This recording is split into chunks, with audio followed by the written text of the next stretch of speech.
Merhaba sevgili izleyiciler. Bugün Siirt'in Kurtalan ilçesindeyiz. 31 Mart yerel seçimlerle ilgili Kurtalan halkına mikrofonumuzu uzatacağız. Değerlendirmelerini alacağız. Haydi başlayalım.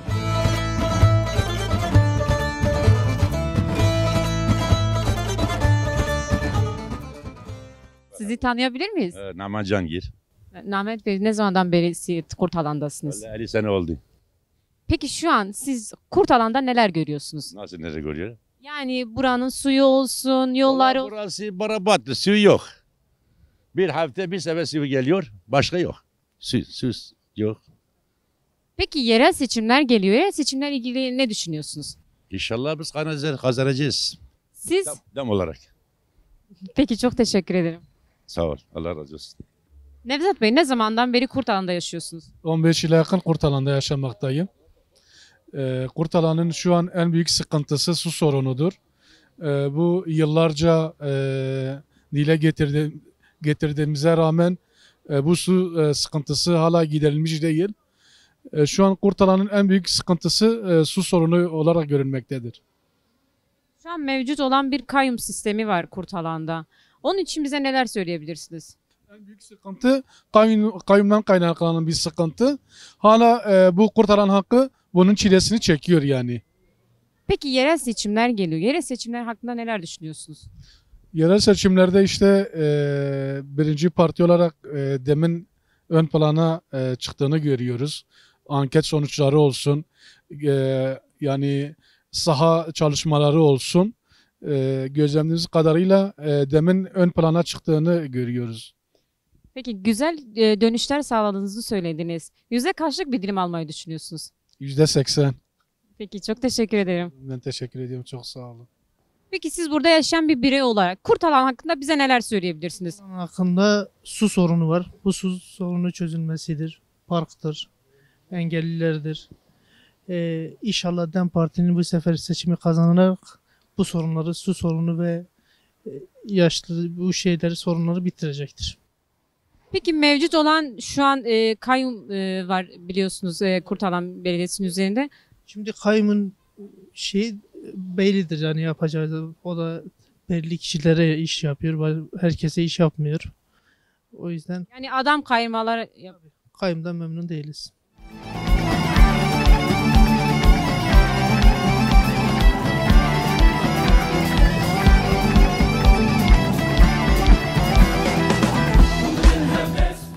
Mahmut Bey, ne zamandan beri Kurtalan'da yaşıyorsunuz? Kurtalan'da doğmuşum, büyümüşüm, şimdiye kadar Kurtalan'dayım.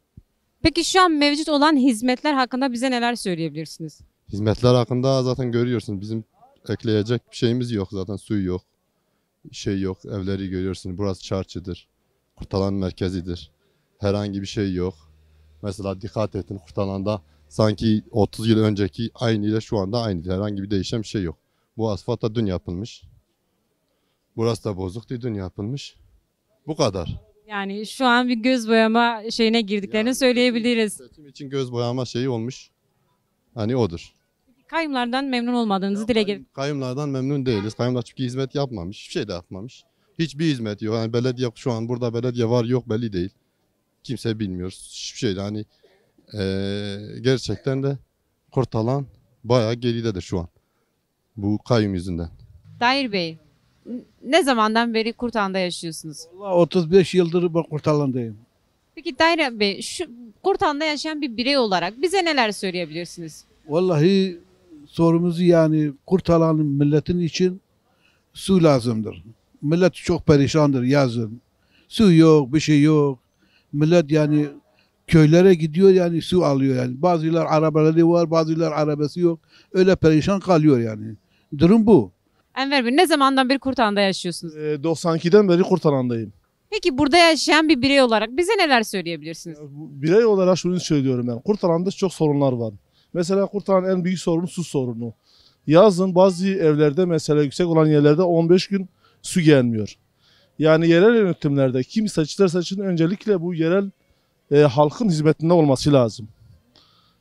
Ondan dolayı ülkenin mesela ilçenin sorunları çok.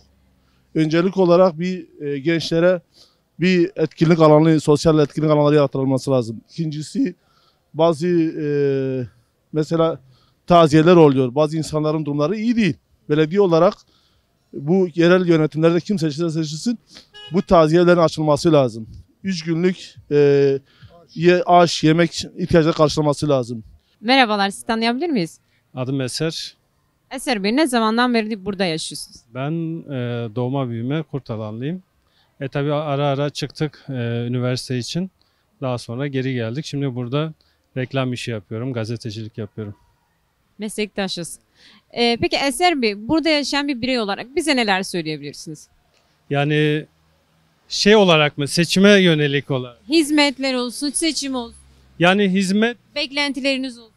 Yani hizmet konusunda tabii ki eksikleri var ilçenin. Yani çok daha iyi hizmet yapılabilir bu ilçeye. Bunun için zaten önümüzde bir yerel seçim var.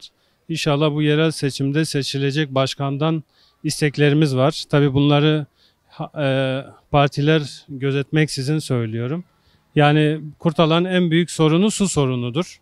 Öncelikle bu ilçenin bir su sorunu hallolması lazım. Yani sene olmuş 2023 hala konuştuğumuz şey su, yol, bunun gibi hani sorunlar olduğundan dolayı istiyoruz ki bunların hemen çözülmesi. Tabii bunun yanında ekonomik sıkıntılar var. Bu sıkıntıların giderilmesi lazım. İş imkanlarının daha çok sunulması lazım. Bu tarz sorunları gelecek belediye başkanı inşallah kısa sürede çözerse ilçemiz güzel bir ilçe. Yani yaşanılabilecek bir ilçe. Ekonomik olarak uygun bir ilçe ve insanlar birbirini seviyor. Böyle sıkıntısız bir ilçe. Ve inanıyoruz ki bu süreçte de seçim sıkıntısız, sorunsuz geçer. 2 başkan adayı da geçi daha çok başkan adayı var da yani en çok bilinen başkan adayları da bu süreci sıkıntısız atlatır ve güzel bir seçim olur. Kazanan başkan adayı kim olursa olsun inşallah ilçe için, hizmet için burada olur. İkisini de şimdiden kutluyorum.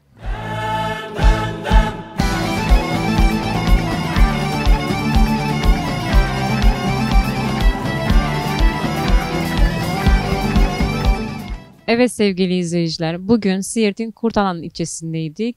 Kurtalan halkının nabzını ölçtük. Başkanımız şu an yanımızda. Onlara sorularımız var. Halkın istekleri var.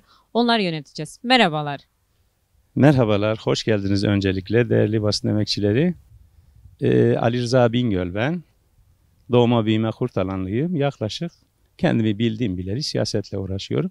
Ve aynı yerde ikamet ediyorum. Şu anda da bildiğiniz gibi DEM Parti'de belediye başkanı adayım. Peki buna nasıl karar verdiniz? Ya bu mesela bir sürekliliktir. Örneğin yapabilirlik niteliğine sahip olan insanlar birçok şeyi insanlık için yapmayı her zaman düşünüyorlardır. Bu halkı çok sevdiğim, çok iyi bildiğim, çok iyi şeyler yapabileceğime inandığım için DEM Parti'nin şemsiyesi altında bunu yapmaya bugün karar vermedim. Çok daha önceden de karar vermiştim. Ve kararımız inşallah gerçekleşir ve bu halka gerekenden fazla, hak ettiğinden fazla hizmet yapmayı düşünüyoruz. Çünkü bu halk hizmetin en iyisine, en güzeline, en mükemmeline layık bir halk olduğuna inanıyoruz. Politiktir, iradelidir, kararlıdır. Her şeye rağmen Kürttür, duruşunu da kendine layık bir şekilde sergilemiştir her zaman. Ondan dolayı da halkımızla gurur duyuyoruz. Peki başkanım, biz sokak röportajlarımızı aldığımız zaman genel olarak su sıkıntılarından bahsettiler. Bizim için bize bunun hakkında neler söyleyebilirsiniz? Şöyle, Kurtalan gerçekten çok kadim bir şehirdir. En azından bizim baktığımız şekliyle. Kurtalan'a ciddi anlamda bugüne kadar sorunlarla alakalı yönelen bir anlayışa denk gelmedik. En azından son 9-10 yıla bakarsak. Dolayısıyla Kurtalan'ın tabii ki su sorunu var ama neden su sorunu var? Su sorunundan önce siyasi yürütme anlayış sorunu var demek ki. Demek ki yapmak istememişler veya becerememişler. Dolayısıyla bu da Allah'ın izniyle bu sorunları gidermek bize nasip olacak. DEM Parti'nin şemsiyesi altında. Biz bununla da gurur duyarız. Kurtalan dedik ya çok kadim bir coğrafyada 3 yanımız barajlarla kaplı. Şu gördüğümüz arka taraf mesela Çiğayemela diyoruz Kürtçe. Tabii ki suyla donanımlı bir ilçe olması gerekirken ama maalesef Yaz aylarında bu halk direktmen Kerbela'yı yaşamak zorunda kalıyor. Bu da bize göre bir kader olmamalı. Dolayısıyla bunun çözümünü Allah'ın izniyle DEM Parti'nin siyasi duruşu ve şemsiyesi altında çözeceğimize inanıyoruz. Bize güvenimiz sonsuzdur. Peki şöyle diyeyim. Şu an sizin yapmak istedikleriniz nelerdir? Özellikle kadınlar ve gençler için neler yapmayı düşünüyorsunuz? Suyla alakalı biraz daha açmak istiyorum. Mesela eğer bir yerde yerleşke varsa, insanlar yaşıyorsa, faturalandırılıyorsa, elektrik, su vesaire, burada bir yaşamsal hak ortaya doğuyor yasal olarak. Türkiye Cumhuriyeti anayasal güvencesi altında olan insanların yaşamsal haklarına tabidir su. Önde gelenlerdendir su. Dolayısıyla bunu bugüne kadar gerçekten 9 yıldır şu an düşünüyorum bazen. AKP ve kayyum yönetimi neden çözmediler? Çözebiliyorlardı da çözemediler. Ya da çözmek istemediler. Evet, zaten ortadaki anlayış belli. Dolayısıyla 9 yılın hemen sonrasında son 2 ayda su sorunu onlar için ciddi anlamda kronikleşti bu kazada. Evet, çözeceğiz. Biz de onlara uzaklaşın biraz deriz. Sizin buna çözme gücünüz olsaydı 9 yıldır çözerdiniz. Biraz seçim propagandası yapılıyor sanki. Yani biraz değil, bayağı yapıyorlar. Başka malzeme yok, çıkar yol yok. Ama halkımız gerçekten bu konuda çok duyarlı, çok güzel duruş sergiliyor. Bundan dolayı da biz halkımızın politik duruşundan dolayı kendilerine sonsuz teşekkürlerimizi sunuyoruz. Peki başkanım, kadın ve gençler için sormuştum. Şimdi Kurtalan bildiğiniz gibi gerçekten bölgemizin yapısı öyle. Bunu kırmaya çalışıyoruz. Elimizden geldiği kadar. Örneğin feodal realitenin tavan yaptığı bir yerdir. Ama bunu kıracağız. Buna da inanıyoruz. Ne ile kıracağız? DEM Parti'nin duruşuyla, DEM Parti'nin siyasi anlayışıyla, DEM Parti'nin ahlaklı siyaset yapışıyla. Mesela kadınlarımıza bir araya gelip kaynaşmaları için Kadın Dayanışma Merkezi tam teşekküllü. Böyle orada kendilerini geliştirebilecek, daha fazla toplumun içine kendilerini katabilecek ve bu feodal yapıyı inşallah kıracağız. Hem öncelikle buna da kadınlarımızın ön ayak olması lazım, bize destek olmaları lazım. Bu konuda biz elimizden gelenin fazlasını da yapacağız. Çünkü kadınlarımız bizim değerlerimizdir.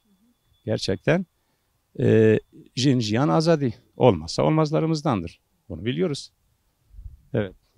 Peki başkanım, insanın en temel ihtiyaçlarından biri olan ekmek. Şu an ekmek de çok pahalandı ve röportajlarımızda halk ekmek fırınları da talepleri de geldi. Bunlar için bize neler söyleyebilirsiniz? Şimdi aynen ben katılıyorum. Sorularınız da bu arada çok güzel. Halk ekmek olmazsa olmazlarımızdan. Dolayısıyla mesela projelerimizin arasında öncelikli olan projelerimiz nelerdir biliyor musunuz? Dar gelirli insanlarımızın daha fazla faydalanacağı projelerdir. Çünkü DEM Parti'nin siyasi anlayışı gereği sürekli mazlumdan yana, yoksuldan yana, garibandan yana, ezilinden yana olduğu için bizim projelerimizin öncelikli olanları da dar gelirli vatandaşlarımızın, insanlarımızın faydalanabileceği projelerdir. Dolayısıyla halk ekmek fırını ile alakalı çok ciddi tam teşekkül son sistem projemiz var. Bunu halkımızla paylaştık. Onu da hayata geçireceğiz Allah'ın izniyle. Şunu da söylemem gerekirse halkımıza bir bütün olarak gerçekten size sunulan projelere inanın. Biz kendimizi size karşı asla mahcup bir pozisyona koymak istemeyeceğiz. Burada hemfikir olalım. Size sunulan her bir proje eksiksiz bir şekilde Allah'ın izniyle yerine gelecek. Nasıl gelecek? Düşünen vatandaşlarımız DEM Parti'nin Kurtalan'a verdiği özel bir önemden dolayı 30 yıldır bize göre hizmet görmemiş bu şirin kentimize, o güzel duruşu sergileyen politik halkımıza bizim de DEM Parti olarak mükafatımız olacak. Biz kazanımlarımızla bütün büyükşehir belediyelerimizi buraya yönlendirerek, destek alarak Kurtalan'ı örnek belediyecilik ilan edeceğimizin sözünü vermişiz. Aynı zamanda bu sözü almışız da. Değerli halkımız, bu konuda müsterih olun. Kesinlikle. Size asla afaki ve soyut konuşmadık, konuşmayacağız. Peki başkanım, krizlerden, ekonomiden dolayı gençlerimiz başka yerlere göç etmek zorunda kalıyorlar. Bunlar için neler yapmayı düşünüyorsunuz? Bunlar için maalesef gençlerimiz tabii ki doğal olarak, haklı olarak, yani ellerinde olmayan bazı nedenlerden dolayı bugüne kadar hiç kimsenin bu gençlerin ellerinden tutmamalarından dolayı demek ki gençlere bu şekil bakılmış. Biz gençlere bakış açımız, gençler bizim geleceğimizdir. Bizim motor gücümüzdür, bizim dinamiklerimizdirler. Elbette ki geleceğimiz olarak gördüğümüz gençlerimizin elinde tutmak bizim boynumuzun borcudur, bizim görevimizdir. Ne yapmak lazım? Mevsimsel olarak metropollere gidip çalışan gençlerimiz sayısı gayet çok fazla. Neden? Belli hayat şartları AKP'nin 22 yıldır Türkiye'yi nereden nereye getirdiği hepimiz bunu biliyoruz. Ben çok fazla değinmeyeceğim oraya çünkü artık insanların ezberini bozar durumda. Dolayısıyla bu gençlerin kendi memleketinde, kendi kentinde, kendi aileleriyle birlikte yaşayabilmeleri için, geçimini sağlayabilecek gelir kaynağının alabilmeleri için elimizden geldiği kadar ne yapacağız? Buraya ciddi manada genç, vicdanlı iş insanlarımız var. Memleketini seven, çocuklarını seven, gençlerini seven, halkını seven, şu ana kadar diyebilirim sayısız insanlarımız bu konuyla alakalı bizi arayıp çok kendilerine de buradan teşekkür ediyorum vasıtanızla. Biz gelip orada yatırım yapmak istiyoruz. Biz de onlarla alakalı belediye olarak Allah'ın izniyle onlara her türlü imkanı seferber edeceğiz. Niye? Gençlerimizin metropollerden değil de kendi evlerinde, kendi aileleriyle, kendi kentlerinde hem kültürlerini, hem örf adetlerini, hem de yaşamsal haklarını kendi Kürtlükleriyle yaşasınlar. İnsan ve ahlaklı olarak. Biz bu konuda gençlerimizi seviyoruz. Gençler için ciddi anlamda projelerimiz de var. Aynı zamanda bizim kentimizde bugüne kadar hiçbir sosyal aktivite alanı yok. Ben görmüyorum. Ne yapmak lazım? Kadın arkadaşlara yöneldiğimiz gibi gençlerimize de gençlik ve spor kompleksi veya gençlik ve spor merkezi içinde sinemasından tut, kafeteryasına, kütüphanesine, basketbol, voleybol alanlarına kadar. Bu da gençlerimizi bir araya götürüp hem birbirleriyle daha fazla kaynaşma veya danışma imkanı sağlayacağız. Hem de kendi kentinde çok sevdiği ana vatanında, yurdunda, annesiyle, çocuklarıyla, akrabalarıyla yaşayabilme imkanı sunmaktır. Gençlerle ilgili ciddi projelerimiz var. Peki başkanım, şöyle bir soru sormak istiyorum. Şu an 2 dönemdir kayyum elinde olan belediyeniz var. Mevcut durumundan haberiniz var mı? Mevcut durumdan haberimiz yok. Şöyle yok. Sadece tabii ki net olarak rakamsal anlamda yok diyoruz. Şöyle var.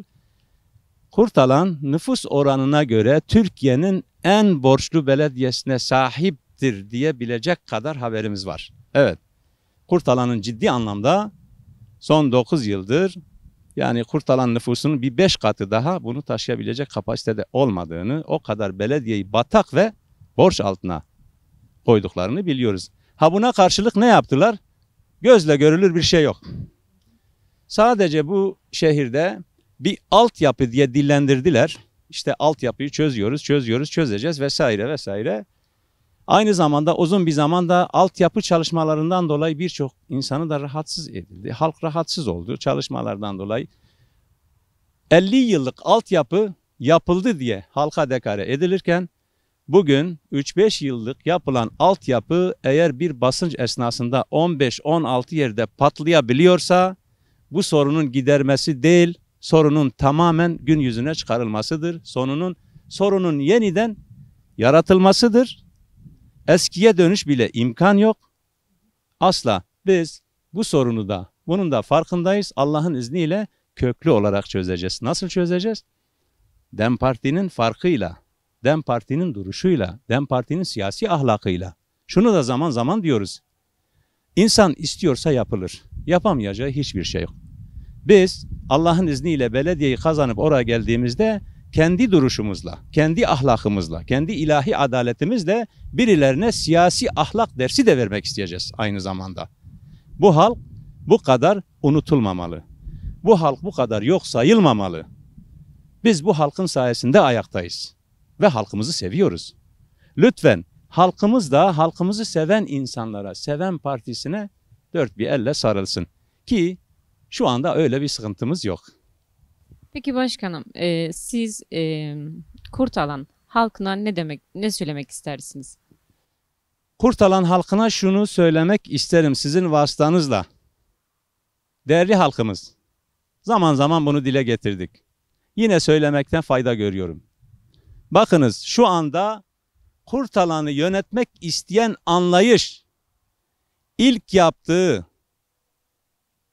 madde 1, gol 1 diyeceğiz size. Ne ile gelmek ister? Taşımalı oy sistemiyle bu halkın iradesini yok sayarak yönetimi ele geçirmeye ister. Bu halkın sizin iradenizi kendi ipotekleri altına taşımalı oy sistemiyle almak isterler. Nedir bu? Hırsızlıktır, haram oydur, yanlıştır, insanların iradesine yapılan bir gasptır. Bu konuda duyarlı olmalıyız. Bir bütün olarak hepimiz, değerli halkımız, sizden özellikle ricam. Her bir yurttaşımız, her bir değer sahibi insanımız, irademe sahip çıkacağım diyecek insanımız kendisiyle beraber 2 tane seçmen getirebilmelidir. Neye karşı? Taşımalı oy sistemine karşı. Şüphesiz. Memleket insanı olarak misafirperveriz. Eğer günlük taşıma sistemi değil de gelip burada bizimle ikamet etseler, oylarını da kullansınlar, onları seveceğiz de, onlara misafirperverlik de yapacağız, beraber yaşayacağız da. Ona da varız, bir sıkıntımız yok. Ama insanların iradesini yok saymak için böyle hırsızlıklara başvurmak ancak ve ancak AKP'ye yakışır. DEM Parti bundan uzaktır. Asla. Haram oyla, yanlış oyla asla öyle bir şey yapamaz. Ama buna müsaade de etmeyiz. Değerli halkımız, sizden ricamız, bir bütün olarak bu konuda çok duyarlı olmalıyız. Sandığa gitmeliyiz. Sandıklarımıza sahip çıkmalıyız. Birileri dışarıdan gelip bizim irademizi kendi ipoteği altına almaması için elimizden geldiği kadar mücadele etmek zorundayız. Biz böyle haram ve hırsızlık oyla irademizi gasp edenin asla kabul edemeyiz. Ama çok iyi, ahlaklı, gayet demokratik bir çerçeve içerisinde buyursunlar. Kendilerini halklarına sunsunlar. Kazanıyorlarsa her şeyden önce bizim de irademiz olacaklar. Çünkü halkın iradesi tecelli edecektir. Ama haram oyla, taşımalı oyla, hile hurdayla, hırsızlıkla buna müsaade etmeyeceğiz. Halk olarak etmeyeceğiz, insan olarak etmeyeceğiz. Bu tamamen insanlığın kriterlerini kurcalar nitelikte bir tavırdır. Onun için bütün halkımızdan, sizden ricamız, şunun şurasında 10 gün, 11 gün, 12 gün seçimlere kaldı. Sadece bu konuda duyarlı olalım. Hem kendimizi hem kentimizi yönetebilecek kadar varız. Gücümüz de var, dirayetimiz de var, duruşumuz da var, siyasi ahlakımız da var, vicdanımız da var.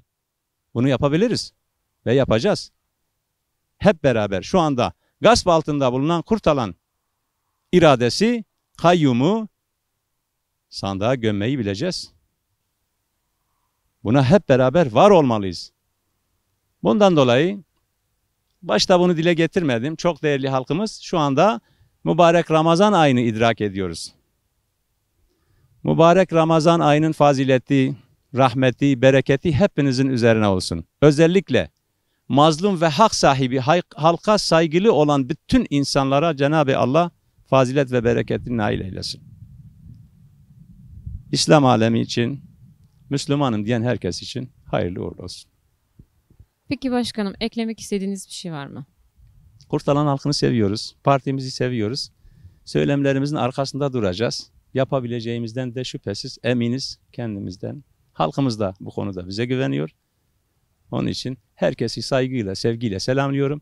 31 Mart'ta herkesin sandık başına gitmesinden özellikle halkımızdan rica ediyoruz. Dışarıda bulunan tanıdık seçmenleri onlara ulaşmaya çalışsınlar. Ulaştıkları imkanları yoksa, derfetleri yoksa bizi arasınlar. Onları en yakın il, ilçe, DEM Parti ilçe veya il yönetimine gönderip onları oylarını kullanmak için, iradelerini sandığa yansıtmak için getirip oylarını kullandıralım. Onlardan özellikle halkımızdan ricamız bu. Sağ olun. Çok teşekkür ederiz. Biz de başarılar diliyoruz.